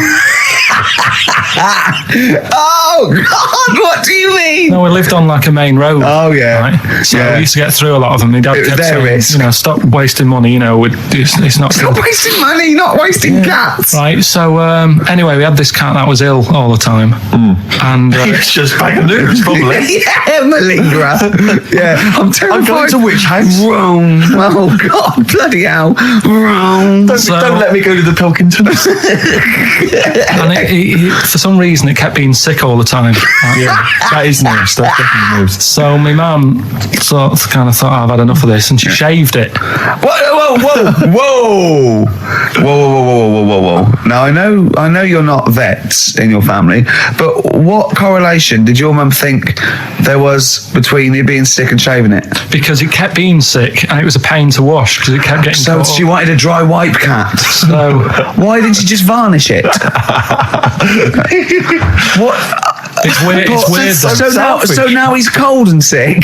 No, but not all of it. She left sort of the back half, but sort of from its waist, sort of. I love that shaving because it's sick on itself. And That is it was genius. the weirdest looking thing. I mean, normally I like cats. I'm always like giving yours a stroke on the head and that. Yeah. But as soon as she did that, it was like, oh, Yeah. can't touch it. And then So now it's sick, cold, and hated. Yeah. Carl.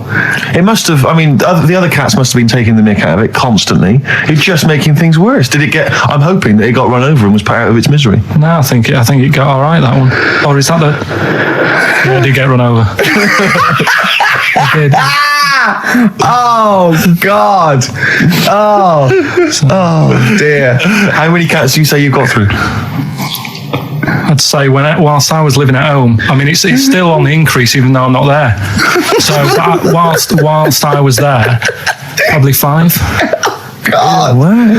Oh. Yeah. And were you upset each time, or you just got used to it? It's one of them things, isn't it? Like I've said before, when you first see something, it's a bit of a shock. Do you know what I mean? It's like the Elephant Man or whatever. Yeah. First time you see him, it's that sort of, oh, look at that. Do you remember the first time you saw Steve? No, I'm not being funny. Do you remember the first? Yeah, but I've said this before. It's always, then you get used to how people look and you don't... No. I'm going to burst. You have to play a record. No, but- Because I just see Steve's face. No, but I've got used to it. Shut up. This is XFM 104.9. I'm Ricky Gervais with Stephen Merchant. You're listening to the best of basically Karl Pilkington. Just check, because there are rules in place, aren't there? Yeah. There was a big bust up in the week. I'm only allowed to wind him up. I'm not allowed to wind him up socially now. I'm not allowed to. What am I not allowed to do socially? I think squeezing the head socially has been crossed off. Right. Okay. And I agreed to that because it got to a head where Karl was really upset and he was thinking of just giving it all in, weren't you? Yeah. Yeah. Why was that? Because you were just winding me up too much. Yeah. I mean, do you want to bring it all up again? I don't mind. What was I doing? It was just... I should say now that there was a conversation where we were all sort of really walking on eggshells. It was frosty. It was a conference call, and Karl was on one end, and I'll tell you, I was very much a media. I was very much a UN media here. What do you think of that? It was difficult to sort of keep it serious when I'm saying stuff like, I'm sick of you putting a Burger King bag on my head. Do you know what I mean? Yeah. There's a part of me that's like, I can't believe we're doing this. What I like about it is that I'm laughing and going, well, I won't do that anymore. And he's going, you can still do it on air. And like today, I came in, I went to squeeze it, he went at 1 o'clock. I love those rules. Yeah. I love those rules. Well, between the hours of 1 and 3 on a Saturday, you can squeeze his head, you can put a Burger King I back on can't it. wait. It's terrible. Oh, But dear. that all started last week as well, really, because I got in a bit earlier to do an edit for you on some track that had swearing in it, right? So I get in early, he comes in, first thing he does is go to sort of squeeze me head. And my reaction was, not now, do it later. As if it's all right to do it later. So that's kind of what made me think this isn't normal. We should just point out, when we say squeezing your head, what exactly does that mean? I put my hand on the front. I do two experiments, right? Yeah. One is the side, because you can crush an egg sideways, so I think that's more dangerous. Right. And I actually put my elbows out, and I pressed like a vice, and I really go for it until it really hurts. And the front one it shouldn't hurt so much, if my experiment's right. I don't know. Well, it was all this that sort of, built up. Sure. And the research that you're doing there, Rick, is that going to be available online at some point? Well, that was the problem. That's what I was saying to him, because it kind of started last week. Well, it's been going on since we've known you. Yeah, but I just upped it last week. It got out of hand a bit. I upped it to when I think it got to ahead on Thursday when I filmed it. How was it? Yeah. That's right. I brought in a cameraman to film me torturing him, and there was some people from the 6th floor being shown round. Yeah, some management and that, showing probably clients round. Sort of. They've probably been on all the different floors, same what all the different radio stations do. This is XFM, the sort of this sort of noise going on. Yeah. You see them all look down. I'm saying, don't do that, right? Sure. They might want to spend a load of money. Yeah. Right? And he's doing that. He's wrestling with me. He's filming it. So that's when I just thought, Mad, isn't it? And then when we were having the argument on the phone, I was saying, has this been some sort of experiment? He said that, and of course I lost it. Yeah. But it's all good now. Do you want to squeeze his head before we play the next one? I won't at the moment, because we've got to get on. It's not right, and that annoyed me as well, because I was trying to find out where he was going. I was filming him. I was going on waiting for Carl. Told Johnny he's meeting a mate at 6, which annoys me on 2 counts. And I'm just doing it to the camera, so I'm gonna follow him and just turn up and go, all right, where you been? But then when I came in, he went, I'm meeting a mate, and he told me where it was. So I told him that spoils my fun. Of course. You'd want to just track him down. I don't want him to like it. Yeah. Which is pulled the rug under my carpet now that he's going to let me do. Do you know what I mean? It's just, it's a little bit annoying. Right, is this talking about diets and stuff, right? Go on. They've come up with a drug that they tested it out on a mouse, right? They said it's a problem that weight is a big issue in the world, and a lot of people are depressed and that, probably like Rick Waller. Well, I'm depressed looking at Rick Waller. Well, I mean, you could sort out Rick by, Jono is an old man, he's got loads of money. He's not old. No, but he's getting on a bit, right? He's about hang on a minute. What I mean is he does his own shopping, right? So I bet it's hard. What do you mean? Because he's like, how old is he? 35. Right, he's got loads of money. He does his own shopping. So when he goes to the supermarket and he passes, the sponge cake section, it must be tough when you've got loads of money to burn. That you go, just one more, one more.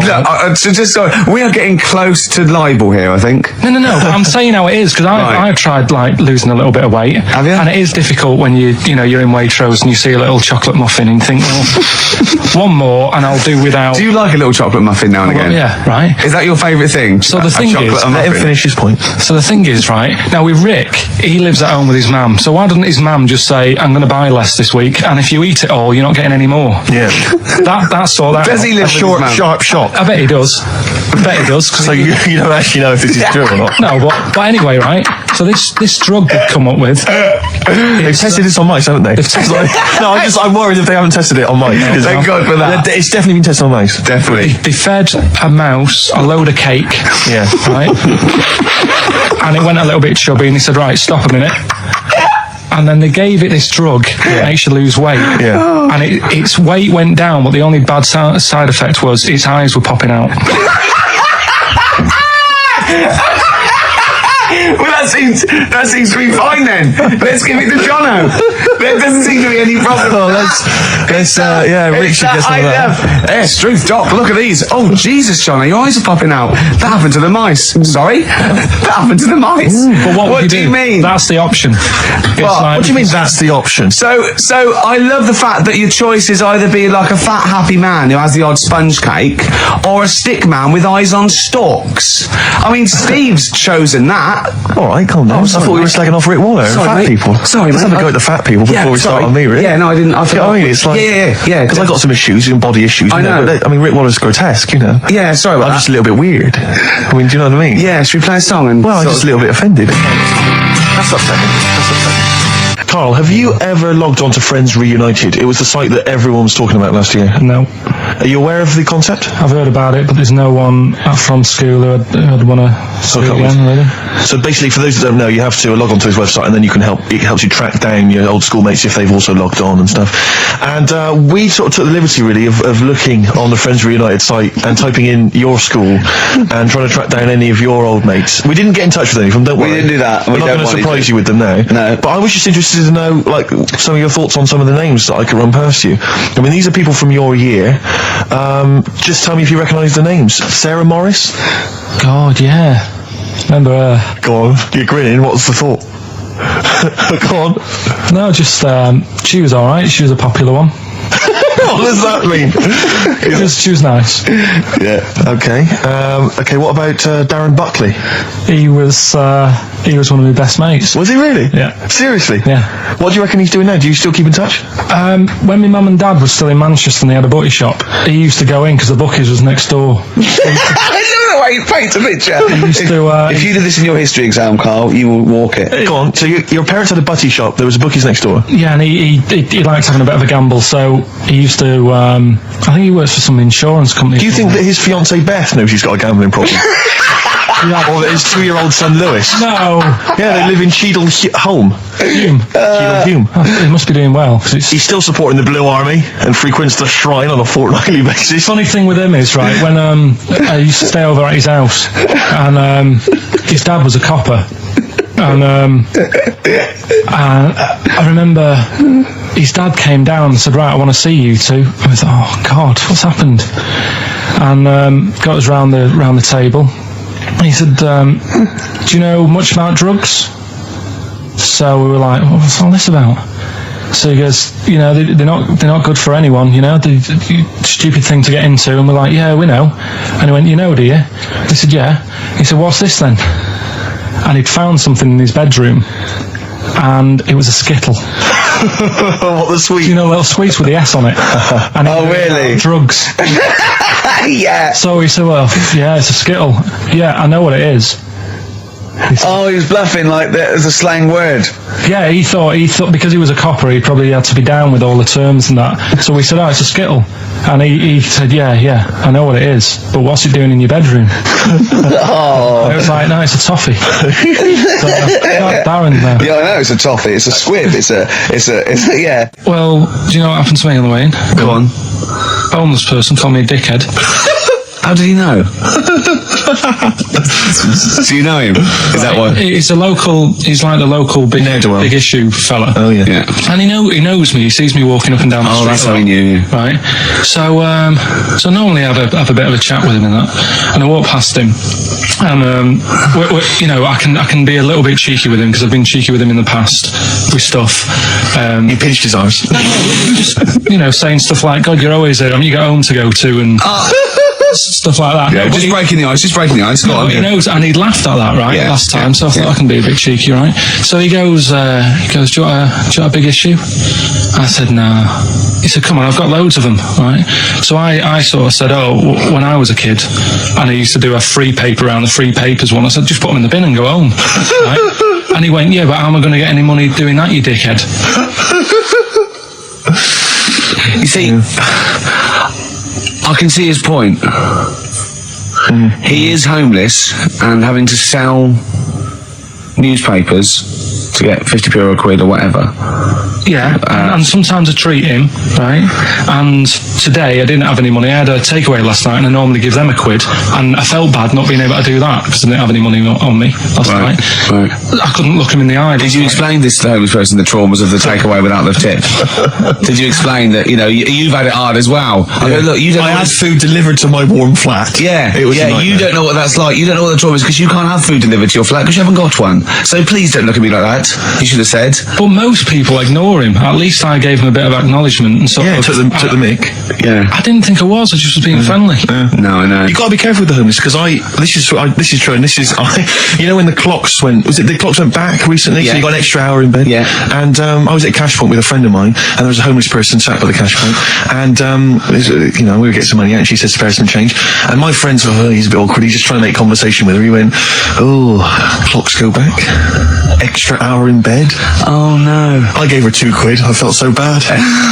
He didn't do it intentionally. He didn't realise what he said. Just making conversation. bumbling. It's tricky making conversation with the homeless because there's so many areas you've got to avoid. You know, what was on the telly. Yeah. You know. Although I get recognised by homeless people and think, are they? I don't know where. But you've got to remember that's very much your demographic. Really. Yeah. You know, people who watch TV through the window of Dixon's. In Dixon's. Yeah, there was a big lasers on. Yeah. Well, they can smell the alcohol on you. They think you're one of them. You're listening to the best of basically Karl Pilkington. Lloyd Cole, she's a girl and I'm a man. Good that, innit?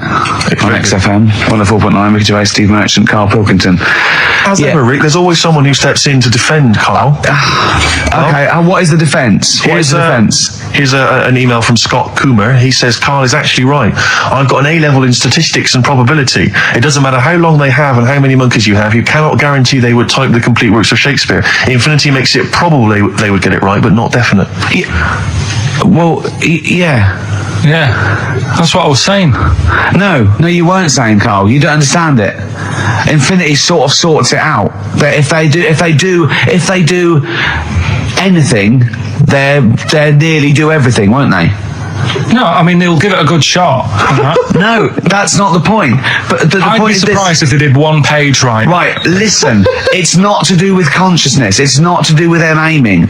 They are just bashing away at the keyboard. It's like they're used to show that there isn't consciousness. They chose the chimpanzee because it can type, presumably, hit the keyboard. It's because they hadn't come across you at the time. Yeah. It's to take out thought out of it. It's to take out reason and trying, right? It's just random. They're saying that if you typed enough things, if the computer was left typing everything, if you left it for an infinite amount of time, and they chose Shakespeare because there is meaning behind it, and it's difficult to get it exactly right, to show you that Infinity would come up with it's not just Shakespeare, it's every novel. It's everything. Fairly eloquent there from Gervais. A quick riposte, please, from Karl Pilkington. No, I'm just saying, what I don't understand, if it hasn't read it, then how does it know where it's going? Listen, right, listen, right, can I just explain to people, right, some people have said, why are you cruel to Karl? He drives me mental with things like that. What do you mean, well? Can I just, let me just take a breather. How do I do your editing? He keeps coming in the week. You know that I work here properly in the week, don't I? Yeah, I've got a proper job, yeah? Should be 9 to 5, but I normally get in at about 8 o'clock and work A lot of about people getting 8 o'clock. Working hard, trying to do my job. 3 times this week, I've been rushing around. I walked past my little studio. He's sat in there, all right? Now, because I've got this sort of job, I can get away with it. I said to him, if I was a doctor, would he keep coming to me practice? If you were a doctor, there'd be severe problems with the NHS. Imagine that. The standards would have lowered so much if you can arrive at the hospital you're a doctor. Pop in, I'll go to lunch, don't we? We have a little lunch break, don't we? I go, come on, let's go now. He goes, I'm busy. I go, come on, let's go now. He's going, no, you're doing me head in. Well, when I was talking about the monkey conundrum with Karl, he said to me, right, if I had a day off work and I was, say, watching the TV and with one hand I was typing a typewriter, would I type Shakespeare? I mean...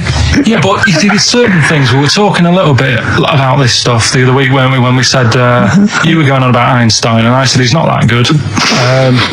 E equals MC squared. It sounds good, but I've never used it and that. I've never used it!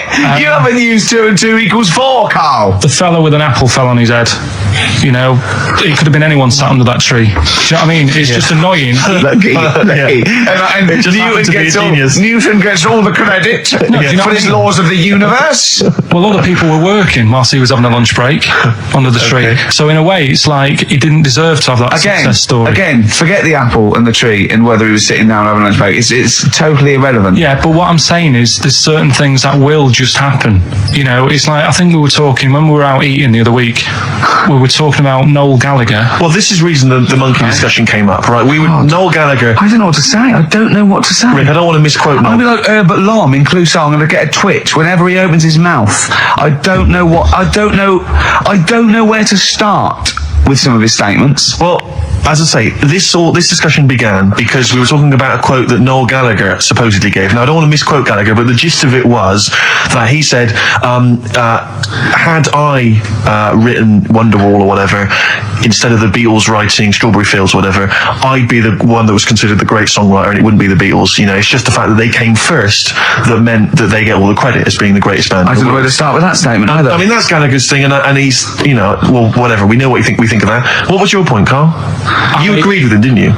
Yeah, I reckon, right? Do you know we've talked about putting a baby in a room before and it'll know what colour it is and stuff?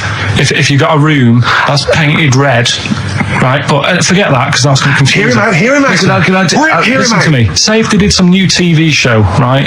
Like, what's that film with Jim Carrey in where the Truman Show. The Truman Show, right? So they make up a little room and some woman has some kids and you say, right, let's put the kids in this room, and they don't know what's going on outside. They don't know anything about like EastEnders and that. It's like their little world, right? They don't know anything that's gone on. How could a child survive without EastEnders? Right, listen. So you sat in the room, right? And then when they're all asleep, right, Wait for this bit. someone Have you heard this? Yeah, wait for this bit. They're all in a room. Yeah. They're asleep. Yeah. someone pops in, puts a guitar next to the bed, right? Nips off out again. They wake up in the morning, and one of them goes, "What's this?" They don't even know it's a guitar because they've never seen one, right? They're talking English though. Yeah. We just left guitar out of the vocabulary. Right. So There's plenty more to come. one of them will pick it up and they'll go, "I don't know what it is," and they'll start strumming. They'll go, "That sounds good, doesn't it?" Give them a few weeks, they could come up with Hey Jude. Whereas, type in Shakespeare, a monkey that can't even spell. I see that. Can't answer it. Can't answer I might come with you, Rick, if that's all right. We've got to sort out that Christmas special as well. Yeah, no, sure. I see that. I'm shooting off then as well. In the week, I called Carl up. I said, "How are you, mate?" He went, "Not too bad." Now, as you know, his girlfriend's been away for ages, hasn't she? Covering the World Cup, the African Nations Cup. She's a sports journalist. Well, yeah. All right. Okay. I love the fact you're thinking, what does that mean? Like, well, she's not much of a journalist, Rick, to be honest. I've read some of her stuff. No, but she's not on air. She does stuff, you know. Behind the scenes. Yeah. Sure. A lot of journalists do. You always want to make clear that you're not going out with Kate Adie. That's what you want to make clear, isn't it? Yeah. Now, so she'd seen none of the meteoric rise of Carl as a broadcaster. She's been away for the whole time a since you've sort of raconteur, become a wit, Yeah. a cult figure, to be honest. And he hadn't told her this. So apparently he went home and she was sitting there looking a bit grumpy. He went, "All right." She went, "Yeah." She went, "Should we go out then?" She went, "I'm not sure I want to go out with an idiot." Right? Oh no! Yeah, and she went, "Loch Ness Monster. Why don't you just think? Of course the Loch Ness Monster lives in Loch Ness." And she was giving a bit of a hard time. She went, "That's why he said, that's why I didn't tell her. I didn't tell her really." Same thing happened when I was at school and I had to play drums in Little Donkey. I didn't tell my parents, right? But my dad turned up anyway. And what happened? He How old were you, Carl? Well, it was the school that I used to go to. Oh yeah. Like, You went. Well, you used to go to the school you used to go to. No, but what I mean is, I didn't go to secondary, did I? Sort of missed a lot of that. Sure. But primary, I liked. Oh, it was okay. all colouring in and stuff. Yep. And it was a Christmas play, and I managed to get a part in it. And, Did you audition? got a part in it, and I should have been playing the drums to the one about Kings. We Three Kings. Yeah. I was meant to be doing that, but Little Donkey came on, and it was one of those. What do you mean came on? That was like next up on the next song. Right. And it's one of them songs that you can't help sort of Tap it along to. Yeah. Do you know like if I was to go Yeah, you'd have to finish it with. yeah. Do you know that they actually send that into space? Do they? And What, hoping that aliens will respond with that? yeah. They do that because apparently it is one of them things that you can't help. What, even if you're an alien life form? Yeah. They know that, do they? But anyway, What, because they watch Star Trek or something? Knock, knock. Yeah. seriously, Is it true, like, if you send out knock knock into space, they have to say Oggy, oggy, oggy. Ah, that is great. Seriously. Oh, hold on, what's something out there? It was a little green fellow. That is great. Yeah, so anyway, That is Little Donkey is like one of them tunes that you can't, and I was there and he had the drumstick and I thought, oh god, The drumstick. I could feel myself, and anyway, just wanted to do it, yeah. I started going along and playing Little Donkey, which I wasn't meant to do, but it went down such a storm. What, were there people like parents and that dozing off, and then suddenly they heard your version of Little Donkey, they thought, wait a minute, now it's really picking up. What do you mean? I'm glad we paid £1.50 for this. What do you mean it went down such a storm? They're going, hold on, was it like when People have Ringo... lighters in the air. It was like when Ringo joined the Beatles, now going, boo, Pete Best, but he went... Yeah, and I went, whoa! Oh, God. But the teacher just said, it went down really well, you can do that again tonight. Right. When you're in it again. But anyway, so my dad was there, And you hadn't told him about this performance, so he just turned up off his own back. I never took the letters home and stuff to show my mum and dad, because it just put me off. So, anyway, he turned up, don't know why, he must have heard from someone else's dad. Yeah. He turned up, and he swore about me, which... Did he? I don't... Could you use a word it's allowed to be said? The word? Of course it is. Right. If you got a kid in the car or anything, you can turn it down now. Yeah. Right? But he said... there was a guy stood next to him with a camera, big video camera, filming it. And he said, film it, but try and avoid getting the twat in the hat in the shot, because I had one of those porters, the little round pork pie hats on. Right. This is so sad. What, was this a nativity play? It was about Jesus and stuff. Yeah, well, there was a porter there helping with his bags. Of course there was, I forgot. I mean, Mary and Joseph, they got there. Yeah, because it was the hope, because the inn was full. Yeah. But I think the porter doubled up with the inn and the stable. Right, that was nice. So he carry bags over, yeah. Yeah, no, so yeah. You're right though, I don't know why I was wearing one of them, but I was. And your father said that, and how did you know your father said that? Did you hear it? About it later. Oh, he told you about it later? Yeah, I was talking about stuff I'd done at school, and he said, "Oh God, remember that?" And I spoke to him the other day about it. Right. And oh God. Shame. So that was the end of your sort of drumming career, really, because it could have been. I mean, the audience loved it the night before. Yeah. You could have been like, who knows, a whole new world for you. Yeah. Have you done any stuff? I've never drummed. I wish I had, man. That is that's a movie story, but is that, and that's why you don't tell your mum and dad don't know you on the radio, do they? I think when they were down the other weekend, they had to come in here. I just said, I'll just go in and press the buttons. Because they could listen on Sky Digital, couldn't they? They could do. But you wouldn't want that, would you? I don't want that. No. Play a record, and I want to talk to you again a little bit about this later. Yep. This is the Best Of Show on XFM 104.9. I'm Ricky Gervais, with me Stephen Merchant. Yes. I hope you're enjoying the Best Of. Bit of David Bowie. When's that ever hurt anyone, Steve? Never. Lady Stardust off Ziggy Stardust and the Spiders from Mars on XFM 104.9. I'm Ricky Gervais, Steve Merchant. Karl Pilkington is in the middle of educating me. Then, educate me. Did I tell you the time when the doctor said I was going to die? All right, keep talking. Right, ages ago, must have been about 15, right? And at lunchtime there was this. We used to have a choice of stuff to do at lunchtime, right? We used to have like a burger place that had an arcade machine in it, right? So we used to go there and play on that and have a burger. Or there was this baker's, right, that my mum worked at, and did great cakes and stuff, right?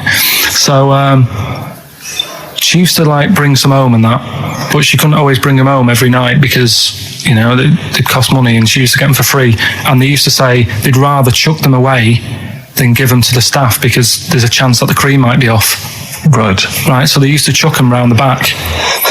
So I used to go around the back with my mate and eat a load. Brilliant. Eating out of bins. No, it wasn't out of bins. They were still in trays, but they just stacked them up near the bins, right? So this got out. I mean, it used to be chocker. Once the school found out, everybody used to go there, and it'd be like, well, have a cake. The headmaster fighting the kids off. Right, so I'd have, you just eat, 6 jam donuts or something, and then you'd spend your dinner money on the arcade machine. Brilliant. Right? So it was a good afternoon, really, right? So you do that, and this one day I must have had 6 or 7 jam donuts, a few Congress tarts. What's the Congress tart? I love them. It's me. I can't get them in London, right? So I'd have some of them. If anyone can get a Congress tart for Karl in London, please let him know. So anyway, this day, that was just a normal day. Do you know what I mean? You'd twice a week, you'd have a load of cake. In your life, yeah. So normal day in your life. Were the frog boys there with the webbed hands and the big heads? And the horse in the settee? But the day after one of these days, I had really bad cramp in my belly. Right? I was like in agony, could hardly walk. So I said to my mum, you could hardly stagger to the free cakes. So I I was in absolute agony. I said, I don't like doctors, but you'll have to get a doctor in because I don't know what it is. I can't walk. She gets the doctor round. I won't say his name, but he said, well, doesn't look like he's got long left. Blimey. So I was a bit like, hang on a minute, I've only had a few cream donuts. Yeah. My nan was panicking. Sure. He went, my dad came in from work. She said, something's really bad with Karl. I think it's serious. The doctor said he ain't got long left. So he said, what? He said that and just left? So she said, yeah. He said, I'll have to call him then. So he called him up, said, what's all this about? Karl hasn't got long left. How long's he got? So he goes, I was only messing. It's just had some bad cream. Can you believe that? Well, the thing is, I like the fact your mum didn't ask any questions. I know. She didn't but go she into doesn't. detail. Can you explain more, doctor? No, I got to shoot off. But she doesn't. I don't want to diss you or your family, but I imagine if I was there, I'd have known the doctor was joking. Yeah. That's all I'm saying. I mean, I sound very arrogant there, but I imagine he went, what's he been doing? Yeah, I had about 6 cream goes. Oh, right. Oh, wow. He hasn't got long to live then. I'll see you later. Yeah. That's what I think the doctor did. Yeah. I just like the idea your mum just let him go. Yeah. Terrified, thinking, well, I'm not going to probe him. He's that's it then. Dad comes in. Hi, honey, I'm home. Anything happened? The doctor said Karl's going to die and then left. Did he? I'll call him. But anyway, that's why these sort of things fascinate me. Rockbusters. Yes. I don't want you to have monkey news right now because I've just had a little story there. Sure. You don't want to go too far. Yeah, go on. So we'll get Rockbusters out of the way. Have we got a winner? Yeah, come on then. See, it worries me that we've had very few entries. I think that even your mental fans aren't getting these, which is really worrying. They must be terrible clues this week. All right, well... Has anyone got them right, Steve? I think there's just one guy, who I suspect has won in the past. Well, so what? Right, the first one. If you go out of France by boat, you might as well buy your fags when you're on that because you'll get them a lot cheaper. Brilliant. Right? Yeah. BF. Yeah. Buy it ferry. Right? That's like... What? Buy on ferry. What? Buy on ferry. What's that? Is that a band? What is it? I don't know what it is. Brian Ferry. Brian Ferry? What's that got to do with buying on a ferry, though? Just because it's quite close to it. Buy on ferry. What?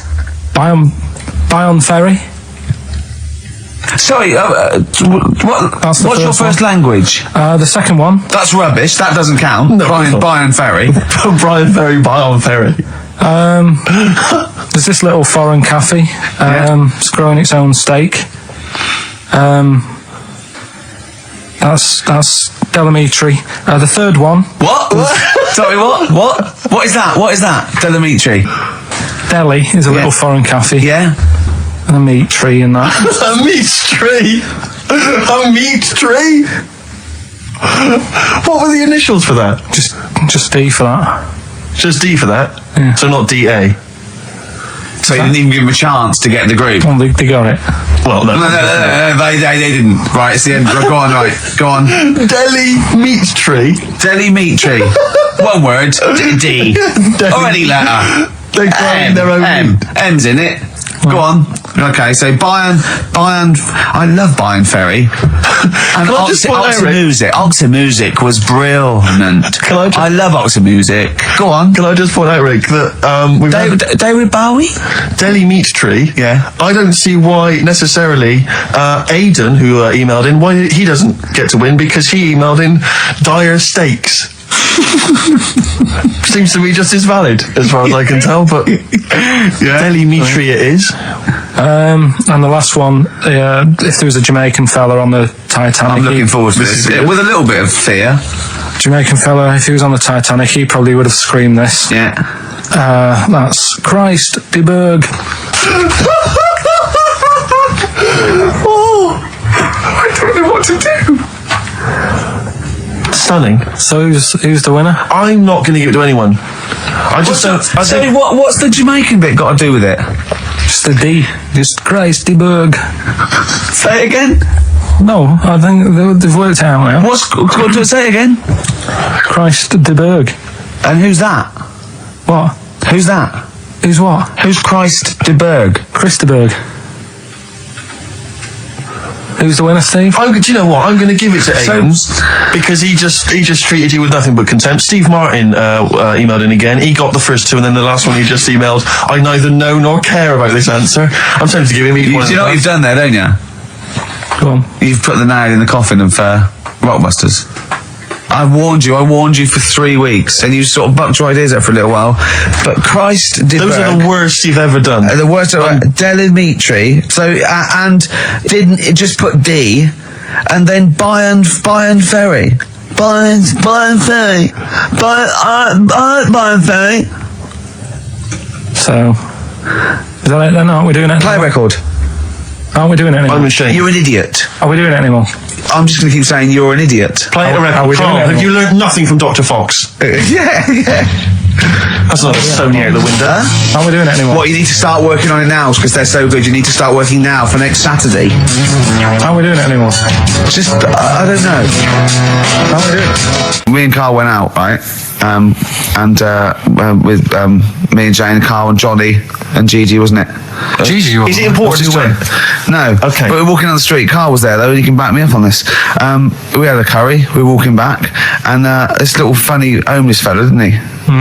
He I got to tell you before I go, didn't he? Yes. He came up to me, right, and he recognised it. And he came up to me and he went, oh, he said, I've just nicked 5 of your DVDs from HMV. And he shook my hand.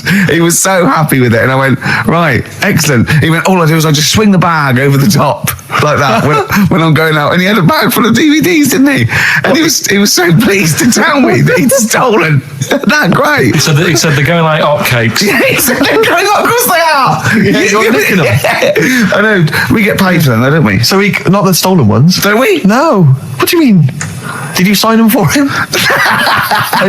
you idiot.